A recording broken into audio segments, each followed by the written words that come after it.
Bana, mpira umechezwa na mamilioni ya binadamu, lakini ni wachezaji wanne tu waliofanikiwa kubadili kanuni ya mpira mpaka leo hii. Na leo nitakuletea listi ya wachezaji ambao walifanikiwa kubadili kanuni ya mpira mpaka leo hii. Nafasi ya kwanza kabisa inashikwa na Frank Lampard. Hii ni baada ya michuano ya kombe la dunia iliyofanyika nchini South Africa. FIFA ikaja na mfumo wa utambuzi wa bao pindi tu mpira utakapovuka mstari, yani maarufu kama goal line technology. Na hii ilitokana baada ya England kunyimwa bao lao, kukataliwa bao lao dhidi ya Germany, na ikapelekea England kupoteza mchezo huo kwa kufunga goli 4-1. Na baadaye FIFA kaleta goal line technology, na goal line technology ilianza kufanyiwa majaribio kwenye michuano mikubwa ya England ambayo inafahamika kama EPL, na baadaye ikaja kaenea maeneo mengi zaidi duniani.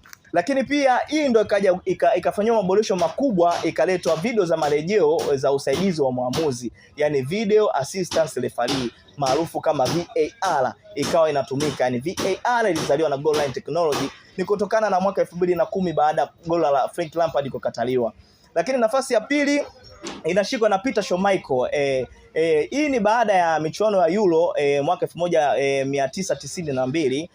Peter Schmeichel alikuwa anatumia udanganyifu na ujanja wa upotevu wa muda pindi tu timu yake itakapokuwa inaongoza. Kwa hiyo alikuwa anachukua mpira anadaka, afu anamrushia mchezaji wake yani mchezaji mwenzie wa timu yake, afu kisha anaiomba tena pasi, anadaka tena. Kwa hiyo baada ya upoteze wa muda, basi FIFA kaja na mfumo kwamba endapo kipa yoyote atakayerejeshewa mpira na mchezaji wake, basi atakapoudaka, basi ile itakuwa ni faulo, lakini pia itakuwa ni direct free kick, na pia inaweza ikamfanya goalkeeper apate adhabu ya kadi. Lakini nafasi ya tatu inashikwa na Diego Forlani. Mashabiki wa Manchester United wanaweza kumsahau kirahisi kabisa, lakini soka alitokuja kumsahau Diego Forlani ni kutokana na utamaduni wa ushangiliaji aliweza kuubadilisha mpaka leo hii.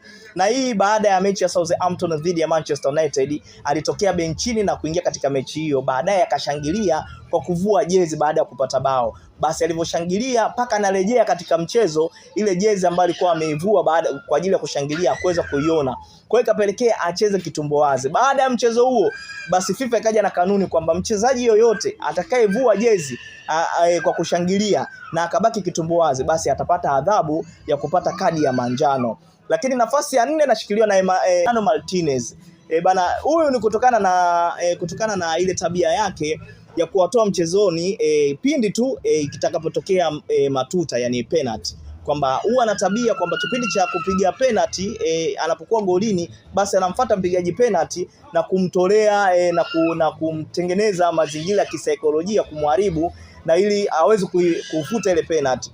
Kwa hiyo FIFA imekuja na kanuni kwamba endapo itakapotokea matuta, yani penalty, basi goalkeeper aruhusiwi kuongea na mpigaji penalty, ili tu kumweka mpigaji penalty kwenye utulivu na ustahimilivu kipindi anachokuwa anapiga penalty. Kwa hiyo ni wachezaji wanne tu ambao mpaka leo hii wameweza kubadili kanuni ya mpira mpaka leo hii. Ni wachezaji wanne: Frank Lampard, Diego Forlani, Peter Schmeichel, Emiliano Martinez. Ni wachezaji wanne. Najua utakuwa unajiuliza vipi kuhusiana na Pele, kuhusiana na mambo ya offside, lakini sasa kwenye FIFA wao hawajamweka Pele, lakini watu pekee waliowataja ni wachezaji wanne tu, Pele hayumo.